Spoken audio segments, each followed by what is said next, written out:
भोजन हमें जब हम पैदा हुए थे, जब माँ के पेट में थे तो बहुत छोटे से थे। 9 महीने माँ ने जब हमारी परवरिश की तो हमारा वजन 2-2.5-3 किलो के हम पैदा हुए। और जब हमने यहाँ भोजन करना शुरू किया, खाना खाना शुरू किया, तो हम 70 किलो, 80 किलो, 90 किलो के हो गए। अब वो जो भोजन है वो सात्विक भोजन क्या होता है? अगर हम अच्छा भोजन करेंगे तो हम स्वस्थ कैसे रहेंगे, मेंटली अच्छे कैसे रहेंगे, दिमागी शारीरिक अच्छे कैसे रहेंगे, वो हमें गीता सिखाती है। तो वो कहते हैं कि भोजन सबको अपनी अपनी प्रकृति के अनुसार 3 प्रकार का प्रिय होता है। ये हर इंसान की अपनी प्रकृति होती है और उसमें 3 प्रकार का भोजन होता है।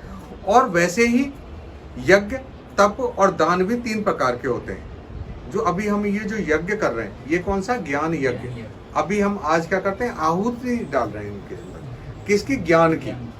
और ज्ञान को लेना, उसे धारण करना, उसके बाद इस ज्ञान को औरों को देना, ये परोपकार है। तो वो कहते हैं यज्ञ, तप और दान, ये 3 प्रकार के होते हैं। उसके इस पृथक पृथक भेद को तू मुझसे सुन। तो भगवान कहते हैं कि अब तुझे मैं सुनाता हूं कि भेद क्या है। सबसे पहले वो कहते हैं खाने के अंदर कि भोजन हमें कैसा करना चाहिए, सात्विक भोजन कैसा होता है। जो हमें ध्यान देना है वो सात्विक भोजन पर ध्यान देना है, हमें रासिक और तामसिक भोजन पर ध्यान नहीं देना। तो ध्यान से सुनो कि ये सात्विक भोजन क्या होता है। आयु, उम्र, बुद्धि, जो हमारा दिमाग, शरीर क्या है? हमारे अंदर शरीर है, इंद्रिय 5, उसके ऊपर मन है, मन थॉट प्रोड्यूस करता है, उसके ऊपर क्या है?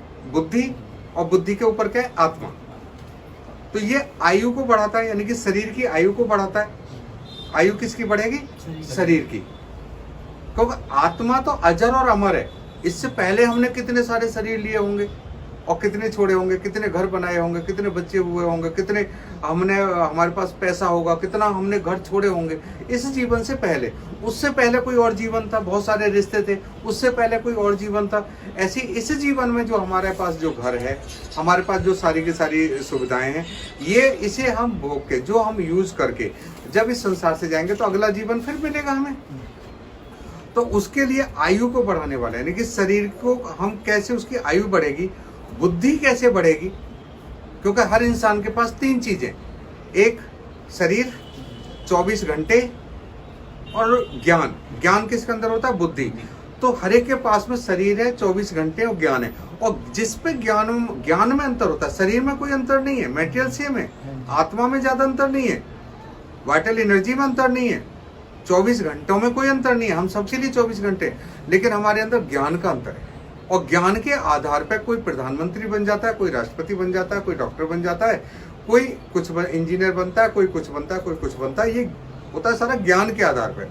तो उस ज्ञान को बढ़ाने वाला बुद्धि को बढ़ाता है, बल को बढ़ाता है, शक्ति। अब देखो, आयु बढ़ती है हमारी बॉडी की, और उन्होंने कहा है कि बल होता है जिससे हम काम करते हैं, जो हमारी है ना एनर्जी है। 2 तरह की एनर्जी होती है, एक बीमारियों के खिलाफ लड़ने वाली, एक होती है काम करने वाली। तो दोनों एनर्जी में अंतर है। बीमारियों को जो खिलाफ जो काम करती है ना, वो उसे बोलते हैं वाइटल एनर्जी, जो हम इम्यूनिटी बोलते हैं कि बॉडी की इम्यूनिटी अच्छी हो। एक वो काम होता है जो हम काम करते हैं, जिसे वो बल होता है। समझ गए ना बल क्या होता है? जिससे हम फिजिकली वर्क करते हैं। तो कई बार आपने देखा होगा, बहुत बड़ा पहलवान है, उसे भी जुकाम हो जाता है, और बड़ा कमजोर आदमी है, उसकी इम्यूनिटी अच्छी होती है, वो बीमारी नहीं होता। बहुत पावरफुल आदमी है, उसे दस्त लग जाते हैं, और नॉर्मल इंसान है ना, वो है ना 20 किलोमीटर भी चल लेता है, कुछ नहीं होता, उनकी भी वाइटल एनर्जी अच्छी है। तो ये खाने बल बढ़ाता है, आरोग्य करता है, यानी कि आपको बीमारी से बचा देगा। यानी कि आपको अस्पतालों की जरूरत नहीं है, डॉक्टरों की जरूरत नहीं है, यानी कि हॉस्पिटल फ्री भारत हो जाएगा। आरोग्य, अगर हम गीता का ज्ञान रोज लेते हैं और उसे धारण करते हैं, और उस ज्ञान को अगर हम औरों को देते रहें, तो उसके लिए आरोग्य, सुख मिलेगा। क्योंकि सुख और आनंद के लिए हम जीवन जीते हैं। इस संसार में हम जीवन किसके लिए जीते हैं? सुख और आनंद के लिए। और सुख किससे मिलता है हमें? भौतिक चीजों से। जो हम पैसा कमाते हैं, इनसे जो सामान खरीद के लाते हैं, जितनी चीजें, जैसे हमें तनख्वाह मिली, सामान, इससे क्या मिलेगा? सुख मिलेगा। इससे आनंद नहीं मिलेगा। आनंद मिलेगा अंतरात्मा का अंदर से। इन भौतिक चीजों से क्या मिलता है? हमें सुख मिलता है, और आनंद मिलता है अंदर की चीजों से। तो कह रहे हैं उसे सुख मिलेगा, और प्रीति को बढ़ाने वाला, यानी कि इस देश में झगड़े भी बंद हो जाएंगे, प्रीति को बढ़ाने, सब में प्यार हो जाएगा, यानी कि जेल भी नहीं होंगी, एक दूसरे से लड़ेंगे नहीं। और जेल फ्री भारत होगा तो जब वहां पर पुलिस की क्या जरूरत है भाई? वहां पर न्यायालय की क्या जरूरत है? वहां वकीलों की क्या जरूरत है? वहां डॉक्टरों की क्या जरूरत है? कितना अच्छा भारत होगा। तो वो कहते हैं कि प्रीति को बढ़ाने वाले ऐसे क्या चीज है वो इतनी बढ़िया जो इन्होंने बताई है, उन्होंने कहा रस युक्त फल, यानी कि ऐसे फल जो ताजे फल हों, जो खुशबूदार फल हों, जिनका रंग, खुशबू और स्वाद अच्छा हो, ऐसे रस युक्त फल और उनका रस। ठीक है। चिकने, चिकने में इसमें क्या बोला है, जैसे चिकने में क्या है, ऐसे चीजें जो चिकनी, चिकनी में क्या चीज आ गई, जैसे दूध है, दही है, मक्खन है जो भगवान कृष्ण खाते थे, ठीक है ना, मक्खन ऐसे सर। और जैसे हमारा ये होता है मूंगफली है, मूंगफली चिकनी होती है। जैसे ड्राई फ्रूट्स है, जैसे ड्राई फ्रूट्स में बादाम हो गए हैं, काजू हो गए, है ना, ये सारे के सारे। अच्छा आजकल क्या बादाम, कच्चा बादाम भी आ रहा है, कच्चा बादाम हमारे लिए ज्यादा पौष्टिक है, उस बादाम से अच्छा है ये हमारा। तो ये सारे उन्होंने कहा ऐसे जिनके अंदर चिकनाई होती है। और स्थिर रहने वाले, स्थिर रहने वाले कौन से होते हैं, जो शरीर में बहुत समय तक स्थिर रहते हैं, उन्हें बोलते हैं हम स्थिर रहने वाले। यानी कि आज हमने भोजन कर लिया और अगर हमें 4 दिन भी भोजन ना मिले, अगर हमें किसी देश से लड़ाई होगी और हमारे सैनिकों को ना मिले और वो पानी ही पीते रहें और सात्विक भोजन कर रहे हैं, तो 4 दिन तक उनका बल कम नहीं होगा, उनकी बुद्धि कम नहीं होगी, कोई दिक्कत नहीं आने वाली उनके शरीर में। तो वो कहते हैं बहुत काल तक स्थिर रहने वाले तथा स्वभाव से ही मन को प्रिय। स्वभाव से ही मन को प्रिय, कंद मूल और फल भगवान राम खाते थे ना, स्वभाव से ही मन को प्रिय फल। ऐसे आहार भोजन करने से पदार्थ सात्विक पुरुष को प्रिय होते हैं। ठीक है। देवता क्या प्रिय कर, देवताओं को क्या प्रिय होता है, ये सारा देवताओं को प्रिय होता है। कंद मूल फल, माँ वैष्णो देवी जी के लिए कहते हैं अनाज में कौन सा, काले चने। कृष्ण जी क्या पसंद करते थे फल में, नारियल पानी, बहुत बढ़िया, और केला, बनाना, गुड़, रस होता है ना, रस हमारा मीठे में गुड़ सबसे टॉप का। ये सात्विक पुरुषों को पसंद है, यानी कि ये देवताओं को पसंद है। और जब देवताओं के तुल्य भारत होगा, देव तुल्य भारत है ये, और ये ऋषियों की धरती है, अगर इसमें सारे ऋषि होंगे तो यहाँ कोई जेल की जरूरत नहीं, कभी डॉक्टरों की जरूरत नहीं। ठीक है। और हमेशा स्वस्थ रहेंगे। अब वो कहते हैं जहाँ जेल की जरूरत पड़ती है और डॉक्टरों की जरूरत पड़ती है, वो किन किन को पता पड़ती है, सुनो। अब वो कहते हैं कड़वे, यानी कि खीरा कड़वा है फिर भी खाए जा रहे हैं, कड़वा, तो पैसा खर्च हुआ है ना, पैसा खर्च नहीं होना चाहिए, हम सड़ा भी खा जाए। कड़वा, खट्टे, इतना खट्टा, सिट्रिक एसिड बहुत ज्यादा है ना, इतना खट्टा खाए जा रहे हैं, खटास इतनी है, खट्टे, लवण युक्त, बहुत मसाले वाले, बहुत गरम, इतना गरम, चाय पी लिया मुंह जल गया, मुंह से निकाल के फेंक रहे, इतना गरम गरम पी रहे हैं, ऐसा गरम खाने वाले, गरम, तीखे, बहुत ज्यादा, रूखे, जिनमें कोई स्वाद ना हो, बेस्वाद, थूक का भी स्वाद ना हो, जिसमें आम भाषा में बोलते हैं ना, कहते हैं ना इसमें तो खाने में थूक का भी स्वाद नहीं, फिर भी खा जाते हैं उसको, क्योंकि पैसा खर्च हुआ है ना। क्योंकि ये जो है रासिक पुरुष, ये तो बिना फल के काम करते नहीं, इन्हें तो पैसा पैसा चाहिए पूरे दिन। ये तो सारे रासिक है। देवता तो बिना फल के काम करते हैं ना। अच्छा फल मिला, कहते हैं भगवान तुम्हारे लिए, तेरा तुझको अर्पण, क्या लागे मेरा, और जो फल मेरे लायक नहीं है वो भी तुम्हें अर्पित, मुझे तो काम बताओ ना, मुझे क्या करना है। और रासिक पुरुष तो उसे तो वो तो बिना फल के काम ही नहीं करेगा, तो वो ये खाने को छोड़ेगा नहीं। ऐसा का जो खाना है वो क्या बढ़ाता है, वो दाह कारक होते हैं, यानी कि वो दर्दों को बढ़ाते हैं। समझ गए ना, अस्पतालों में डॉक्टर साहब मर गया, पूछो ना क्या खा के आया है, रात क्या खाया था। हाँ दुख देने वाले, पूरे परिवार दुखी रहेगा।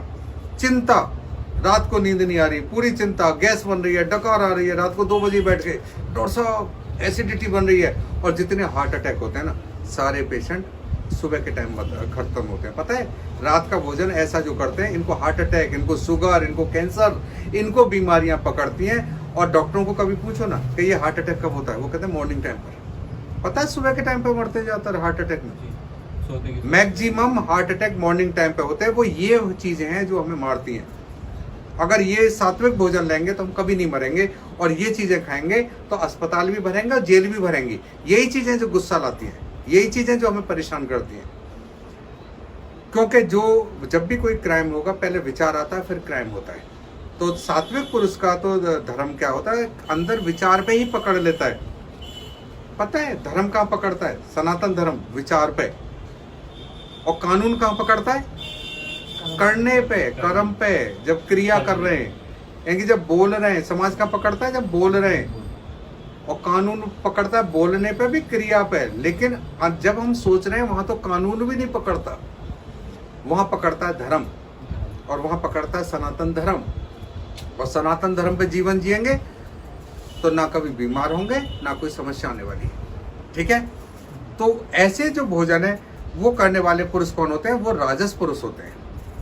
ठीक है, अब हम राक्षसों की बात करते हैं कि राक्षस कौन कौन होते हैं, यानी कि जो तामस पुरुष कौन होते हैं और उनको खाना कैसा पसंद होता है, उसकी बात करते हैं। वो क्या होगा? अध पका भोजन, आधे में ही लगा देंगे।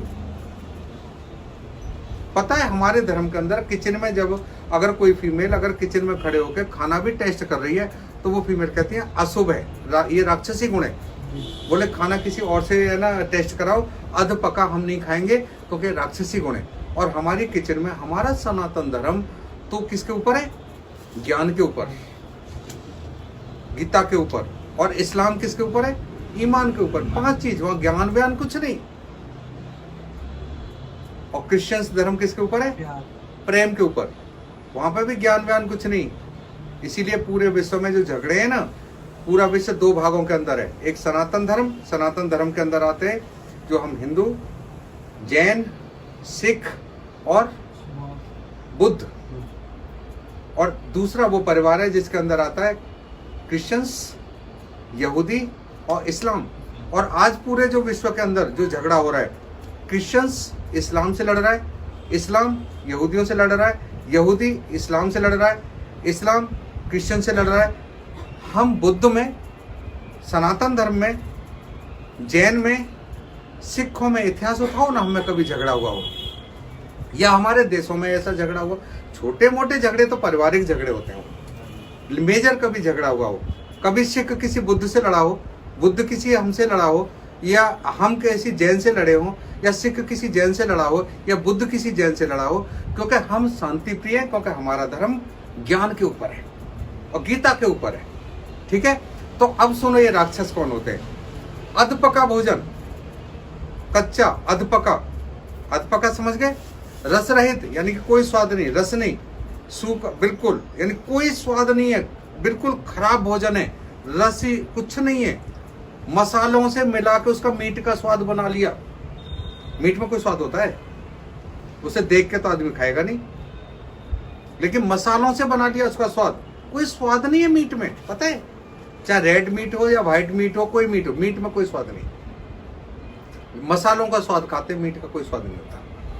ठीक है, तो उन्होंने कहा अधपका, आधा पका हुआ, रस रहित, यानी रस नहीं, दुर्गंध युक्त, यानी कि बदबू आ रही है, पैसे लेके आए, सड़ने लगा है खाना, फिर भी खाए जा रहे हैं। पुराना बासा खाना, रद्दी खाना, यानी कि फल लेके आ रहे हैं, आधे सड़ गए, आम लेके आ रहे हैं, आधा सड़ गया, आधा काट के निकाल दिया, और जो है ना आधा खा लिया। वो कह रहे हैं कि ये आम तो सही होगा, ये ठीक था। वो ठीक आपको आंखों से लग रहा होगा, क्योंकि आपकी आंखें देख नहीं सकती। अगर उसे माइक्रोस्कोप पे देखेंगे तो सड़ा हुआ खाना है। तो ऐसा जो भोजन करेंगे, ये राक्षसी प्रवृत्ति के लोग होते हैं, ये तामसिक प्रवृत्ति के लोग होते हैं, जो बासी खाना खाएंगे। बासी खाना है, 3-3, 4-4 दिन का खाना रखा हुआ है। तामसिक बीमार करेगा, परेशान कर देगा। 4-4 दिन की है ना सब्जी रखी है फ्रिजों में, आटा रखा हुआ है, बिस्किट, ब्रेड रखे हुए हैं। कहाँ रखे हुए हैं ब्रेड? भाई आज खमीर उठाया, कंपनी ने बनाया। खमीर कब उठेगा? कभी जब कोई चीज सड़ेगी। खमीर उठा, उसके बाद आज बनाया कंपनी ने, दूसरे दिन मार्केट में आया, तीसरे दिन हम खा रहे हैं। अरे हमारे यहाँ पर तो बासा खाना खाने का चलन ही नहीं है। हमारा धर्म तो बासा खाना ही नहीं कहता। हमारे यहाँ तो रात की रोटी सुबह नहीं खा सकते। हम तो सिर्फ साल में 1 दिन बासोड़ा खाते हैं, होली के तीसरे दिन। हम तो बासा खाना खाते ही नहीं, क्योंकि हम तो सात्विक हैं, हम तो ज्ञानी हैं। और भारत तो ऋषियों की भूमि थी, और यहाँ तो कुछ लोग राक्षस टाइप के यहाँ आगे थे संसार में, यहाँ भारत में, जिन्होंने यहाँ राज्य किया था। उन्होंने हमारा रहना सहना खाना पीना सब बदल दिया, और हम अपनी संस्कृति को भूल गए। हमने गीता नहीं पढ़ी। गीता सिखा देगा क्या भारत है ना, सात्विक क्या होता है और अच्छा और देवतुल्य भारत कैसे होता है। तो ये राक्षसी भोजन हो गया, तामस भोजन हो गया। जो शास्त्र विधि से नियत यज्ञ करना ही कर्तव्य है, इस प्रकार मन को समाधान करके फल न चाहने वाले पुरुषों द्वारा किया जाता है, वह सात्विक है। यज्ञ कई तरह का होता है, जिस फल की कोई इच्छा ना हो, जो फल हमें नहीं चाहिए। तेरा तुझको अर्पण क्या लागे मेरा, परमात्मा तेरा तुझको अर्पण, मुझे मेरा क्या लागे। जो अच्छा दिया वो तुझे, जो बुरा दिया तो वो तुझे, जो करवा रहा है कर्म वो मैं तुझे ध्यान करके कर रहा हूं। मुझे तो तू अपना काम बता, मुझे काम क्या करना है। और अपने काम को दृष्टा के रूप में देखना, अपने आप को उपराम स्थिति में रखना, अपने जीवन को अलग से देखना, क्योंकि मेरा जीवन चल रहा है। हमारी तो वो सोच है, हम तो बिना फल के काम करते हैं। हमने तो जीवन बिना फल के जीना सीखा है। ऐसा हमारे ऋषियों ने सिखाया है, ऐसा हमारे मुनियों ने सिखाया है, ऐसा हमारे देवताओं ने सिखाया है। उनके जीवन को अगर हम देखेंगे तो उन्होंने ऐसा ही सिखाया है। तो जो शास्त्र विधि के नियत यानी शास्त्र की विधि के अनुसार यज्ञ करना ही हमारा कर्तव्य है, इस प्रकार मन को समाधान करके हमारे मन का समाधान, यानी कि हमारा कर्तव्य, यानी कि हमारा जीवन और कर्तव्य या तो रहेगा साथ साथ या जाएगा। या तो जीवन रहेगा